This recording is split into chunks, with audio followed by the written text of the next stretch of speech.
राज्य शासनाने सगळे सोयऱ्यांच्या GR बाबत तात्काळ अंमलबजावणी करावी, याकरिता उपोषणाला बसलेले मनोज जरांगे पाटील यांची प्रकृती खालावली आहे। मनोज जरांगे पाटील यांच्या उपोषणाला पाठिंबा देण्यासाठी येवला तालुक्यातील सर्वात मोठी बाजारपेठ असलेल्या अंधरसूल पूर्व भागातील सुरेगाव, गवंडगाव, देवठाण, देवळाणे, बोकटे आदी गावात कडकडीत बंद, अत्यावश्यक सेवा वगळता इतर सर्व दुकाने बंद। अंधरसूल येथे मंत्री छगन भुजबळ आणि सरकार विरोधात जोरदार घोषणाबाजी करून मराठा आंदोलकांनी निषेध व्यक्त केलाय। तसेच मराठा समाजाचा अंत पाहू नका, हे सरकारला परवडणारे नाही असा गंभीर इशारा देण्यात आलाय। स्टार 2 महाराष्ट्र न्यूजसाठी साकीर शेख, येवला।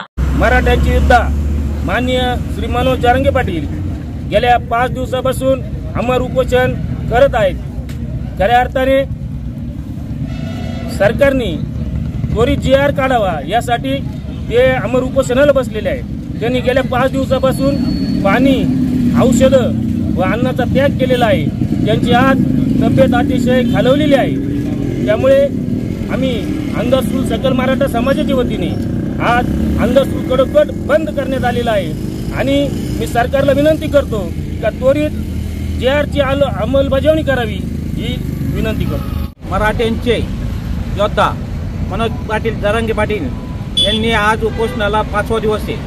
त्यांची अतिशय तब्येत खराब झालेली आहे, कारण कोणत्याही प्रकारचं त्यांनी औषधं नाही घेतले, पाणी नाही घेतलेलं आहे। 5 दिवस झालेले आहे। शासनाने जो GR काढण्याची जी आपल्याला शब्द दिलेला होता आणि सगळे सोयऱ्यांचा, तो त्यांनी अंमलबजावणी करावी, अन्यथा हे शासनाला हे काय परवडणार नाही। शासनाने मुख्यमंत्र्यांनी जे शपथ घेतलेली आहे छत्रपती शिवाजी महाराजांची, त्या शक्तीचा त्यांनी वापर करून मराठ्याला न्याय दिला पाहिजे, कारण मराठे हा संयमी आहे।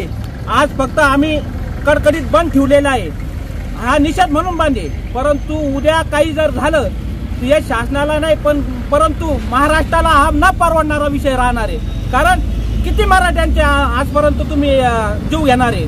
आतापर्यंत मराठ्यांनी खूप आत्महत्या केल्या, आता आम्ही आत्महत्या करून देणार नाही। शासनालाच आम्ही, जे शासकीय लोक आहे, ज्यांनी सत्तेत बघताय, ते सुद्धा मराठ्यांच्या विरोधात बघताय का?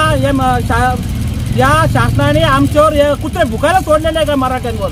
कारण या मुख्यमंत्र्यांनी, उपमुख्यमंत्र्यांनी याची दखल घेतली पाहिजे, कारण मराठ्यांवर जर न्याय नाही मिळाला तर महाराष्ट्र हा पेटून उठल।